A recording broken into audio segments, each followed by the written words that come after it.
सर्वे आया है तो बिहार में इस सर्वे से एनडीए खुश है। एनडीए इसलिए खुश है कि इस बार भी एनडीए को बिहार में फायदा होने वाला है और बीजेपी खास तौर पे दो राज्यों पे निगाहें अपनी जमाई हुई है, एक उत्तर प्रदेश और एक बिहार, क्योंकि दोनों राज्य मिलकर ही वहां पर प्रधानमंत्री बनाते हैं। दोनों राज्य का लोकसभा सीट देखा जाए तो 120 है, 80 उत्तर प्रदेश में है और 40 यहाँ पर है बिहार में, तो 120 है। 120 में ये देखना जो सर्वे है उसमें ये बताया जा रहा है कि एक बार फिर से मोदी सरकार बनेगी और बिहार में जो ये कहा जा रहा है कि इंडिया अलायंस को ज्यादा सीटें आएंगी तो ये उसमें नहीं दिखाया गया है। सर, टाइम्स नाउ इटीजी जो इनका सर्वे रिपोर्ट है, क्या इससे जातीय जनगणना जो हुई थी बिहार में, ये सर्वे रिपोर्ट में जो वर्तमान की स्थिति है वो दिखाया गया है कि एनडीए और इंडिया अलायंस में कितना डिफरेंट होने वाला है।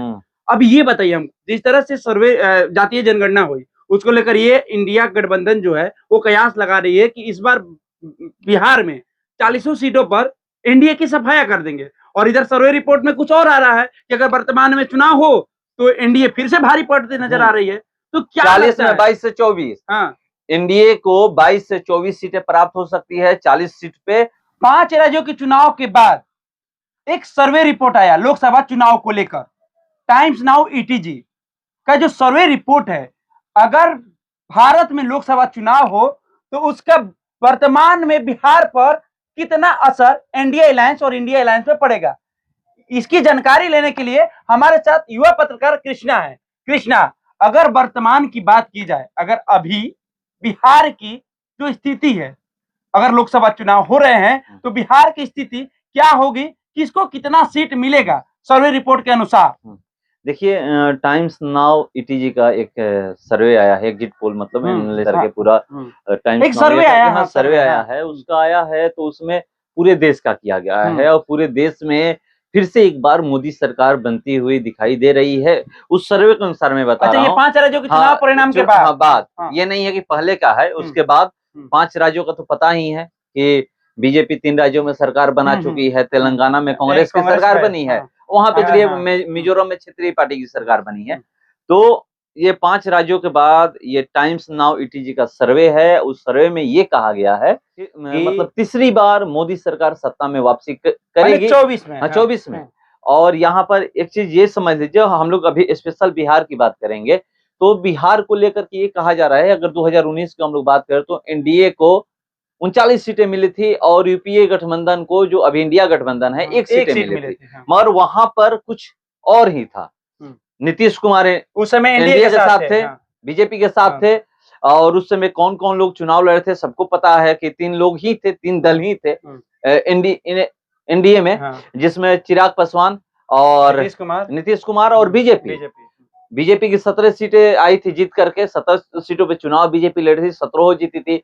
उसके बाद 16 सीट 17 सीट पे जेडीयू चुनाव लड़ी थी, उसमें 16 जीती थी। 6 सीट पे एलजेपी लड़ी थी, तो उस समय 6 की 6 सीटें चिराग पासवान की पार्टी यानी उस समय की लोजपा को आई थी। मगर अभी तो लोजपा में भी 2 फाड़ हो गया है, मगर 2 गुटों में बट गए, चाचा भतीजा बट गए हैं और दोनों गुट एनडीए में ही है, ये भी देखने वाली बात है। और दूसरी चीज कि नीतीश कुमार जो पहले एनडीए में थे वो चले गए हैं अब इंडिया अलायंस में, और इंडिया अलायंस की शुरुआत जिन्होंने की है वो नीतीश कुमार ही शुरुआत किए हैं। जाकर सब लोग देखे हैं कि कैसे नीतीश जी और लालू जी इसका महत्वपूर्ण हर जगह जा करके, मगर उसको लेकर के अब एक सर्वे हो रहा है कि अब चुनाव नजदीक है। आज हम लोग बात करें तो 16 दिसंबर है, आधा दिसंबर बीत गया है, साल खत्म होने वाली है, साल खत्म होने, हम लोग कहने वाले हैं 24 में आने वाले हैं। उसके बाद लेकर के हर पार्टी एकदम देखिएगा तो पूरा फोकस उनका चुनाव पे ही रहेगा। अभी आप भी देख भी रहे होंगे कि बहुत सारे राज्यों में शीतकालीन सत्र चल रहा है, जो कब चलता है, जनवरी में चलता है। तो इसको लेकर के एक सर्वे आया है तो बिहार में इस सर्वे से एनडीए खुश है। एनडीए इसलिए खुश है कि इस बार भी एनडीए को बिहार में फायदा होने वाला है और बीजेपी खास तौर पे 2 राज्यों पे निगाहें अपनी जमाई हुई है, एक उत्तर प्रदेश और एक बिहार, क्योंकि दोनों राज्य मिलकर ही वहां पर प्रधानमंत्री बनाते हैं। दोनों राज्य का लोकसभा सीट देखा जाए तो 120 है, 80 उत्तर प्रदेश में है और 40 यहाँ पर है बिहार में तो 120 है। 120 में ये देखना होता है किसकी सीटें कितनी आएंगी। उस समय आपको पता है कि कितनी दोनों राज्य को मिल करके एनडीए गठबंधन को सीट मिली थी। तो यहाँ पर इस बार ये है कि जो सर्वे है उसमें ये बताया जा रहा है कि एक बार फिर से मोदी सरकार बनेगी और बिहार में जो ये कहा जा रहा है कि इंडिया अलायंस को ज्यादा सीटें आएंगी, तो ये उसमें नहीं दिखाया गया है। सर, टाइम्स नाउ ईटीजी जो इनका सर्वे रिपोर्ट है, क्या इससे जातीय जनगणना जो हुई थी बिहार में उससे असर नहीं दिख रहा है? उसके बाद हुआ है, ये सब समझ लीजिए। जो भी सर्वे हुआ है ये नहीं कि एक पार्टी को करके हुआ है, तो उसके बाद नहीं, सर्वे वही हम हुआ। सवाल कर रहे हैं कि उसके बाद सर्वे हुआ। ये सर्वे रिपोर्ट में जो वर्तमान की स्थिति है वो दिखाया गया है कि एनडीए और इंडिया अलायंस में कितना डिफरेंट होने वाला है।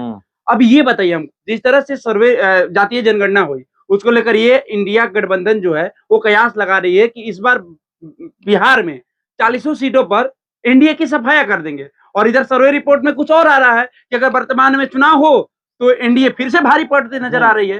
तो क्या 40 में 22 से 24, हाँ, एनडीए को 22 से 24 सीटें प्राप्त हो सकती है 40 सीट पे, और उधर 18 से 16 सीटें आ सकती है इंडिया अलायंस। 19 में मोदी लहर था, क्या इस बार मोदी लहर रहेगा? देखिए, मोदी लहर रहे या ना रहे ये तो वक्त बताएगा, मगर अभी के सर्वे अनुसार बिहार में इंडिया अलायंस पे भारी पड़ते दिख रही है एनडीए गठबंधन। मतलब ये समझ लीजिए कि एनडीए गठबंधन में अगर हम लोग बात करें तो बिहार में कौन कौन पार्टी है, बीजेपी है और एलजेपी रामविलास और एलजेपी पारस के जो गुट है वो है, एक राष्ट्रीय लोक जनशक्ति पार्टी बन गई है।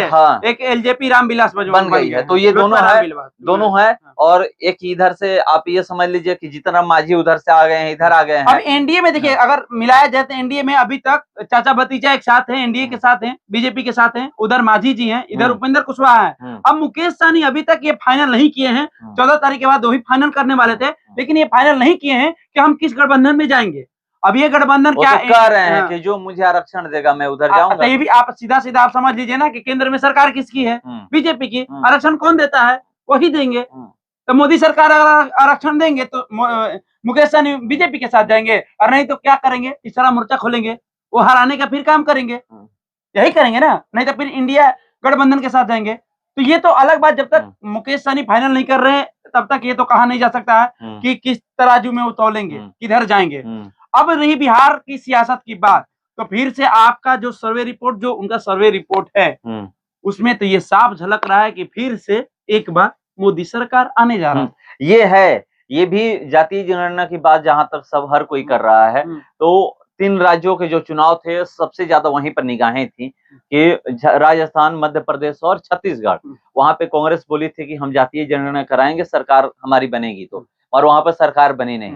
मध्य प्रदेश की खास तौर पे देख लीजिए कि वहां पर 2/3 बहुमत से बीजेपी की जीत हुई है और वहां पे बीजेपी एक गेम कर दी है, ये हर कोई कह रहा है। अब वहां का चर्चा नहीं हो रहा है, जो चर्चाएं हो रही है बिहार और उत्तर प्रदेश को लेकर के हो रही है, वहां के लेकर के, क्योंकि वहां पर बीजेपी शिवराज सिंह चौहान को हटा करके, जो कि वर्तमान में मुख्यमंत्री थे, उनको हटा कर उनकी जगह मोहन यादव को मुख्यमंत्री बना दी है। अब ये देखा जा रहा है कि जो उत्तर प्रदेश और बिहार में यादव का दबदबा है राजनीति में, यहाँ पर लालू यादव और वहां पर अखिलेश यादव, तो यहाँ पर ये कहा जा रहा है कि अब कुछ ना कुछ दिखेगा। तो आपको वक्त बताएगा। अब देखिए, बिहार की राजनीति और उत्तर प्रदेश की राजनीति ये काफी अलग है। वहां से बिहार में जातीय समीकरण बहुत लेकर करते हैं। तो बीजेपी ये नहीं, आप सुन लीजिए कि जो आप कर रहे हैं, मगर बीजेपी ये दिखाना चाह रही है कि हम लोग जो हैं, हमारे यहाँ पिछड़ों को हम लोग सबको साथ लेकर चलते हैं। दूसरी चीज ये है कि हमारे यहाँ ये पता नहीं है कि कौन कब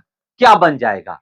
यहाँ पर चाहे आरजेडी में हो, चाहे आरजेडी में हो, वो पता है कि मुख्यमंत्री कौन बनेगा, ये बीजेपी कह रही है। बीजेपी और वहां भी उत्तर प्रदेश में कह रही है कि अगर 13 लोग मिले था, 13 लोग कयास ये लगा रहा था कि हम बनेंगे तो हम बनेंगे, लेकिन बना कौन, जिसकी चर्चा ही नहीं थी। मगर यहाँ पर तो पता है ना कि आरजेडी से कौन जाएगा और महागठबंधन से होगा कि कौन हो सकता है और वहां से कौन होगा। नीतीश कुमार रहे तो रहे, उनके चेहरे पर चुनाव 25 में लोग लड़ लेंगे, नहीं तो पता है कि तेजस्वी यादव ही मुख्यमंत्री बनेंगे अगर महागठबंधन की सरकार बनेगी। तो ये नहीं है कि दूसरा कोई आकर के मुख्यमंत्री बन जाएगा। तो यही चीज है।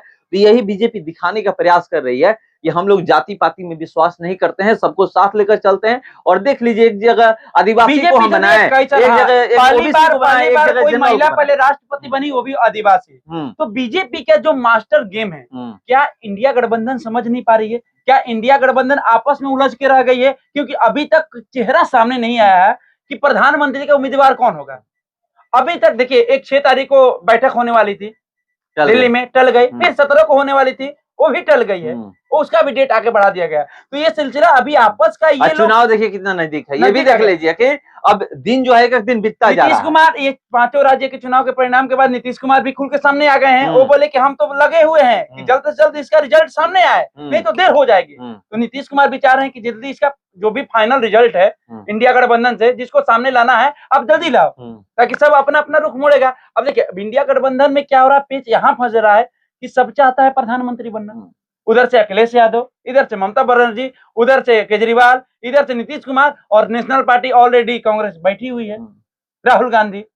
तो ये पेच उलझ, तो ये चीज याद रखिए कि कभी भी कोई भी अगर प्रधानमंत्री बनेगा तो वहां पर राष्ट्रीय पार्टी का ही बनेगा, चाहे राहुल गांधी बने, सोनिया बने, या फिर उन्हीं के पार्टी से कोई बने।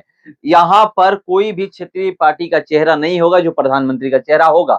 ये भी बात सोचने वाली है, क्योंकि जो भी होगा, तो यहाँ पर अब इंडिया गठबंधन की जब बैठक होगी तब उसमें फैसला किया जाएगा कि कौन हमारा सपोर्ट करेगा, कौन चेहरा होगा, कौन प्रधानमंत्री मोदी को टक्कर दे पाएगा। ये भी है कि बीजेपी की तरफ से ये कहा जा रहा है, एक अकेला सब पे भारी है, ये कहा जा रहा है। आप हर जगह देखे होंगे कि मोदी के चेहरे पे ही चर्चा चुनाव भी लड़ रहे हैं लोग, मुख्यमंत्री का चेहरा घोषित। राज्यों पर जो जीत हुई थी, बिहार में हमने पूरा कवर किया था, ढोल नगाड़े के साथ बीजेपी ऑफिस में वो लोग धूमधाम से अपना खुशियां इजहार किए थे। उसमें सिर्फ एक ही चेहरा नाम आ रहा था, विकास से ज्यादा मोदी। तो हमने ये भी सवाल किया कि क्या मोदी से जीत हुई है या विकास वहां पर बीजेपी की इसलिए जीत हुई है?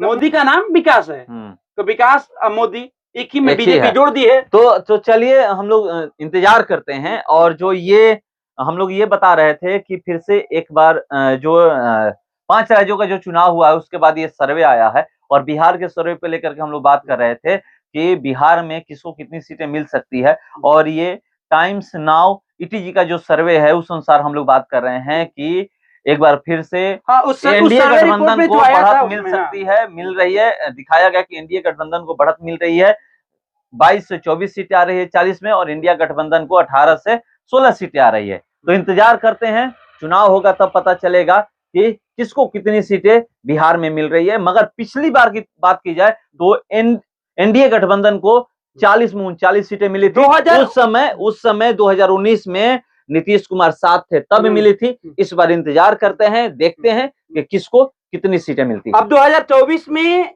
क्या फिर से बाजी मारेंगे मोदी या पलट जाएगी सरकार, ये तो आने वाला वक्त बताएगा। फिलहाल इस पेशकश में इतना ही, दीजिए हमें इजाजत, धन्यवाद।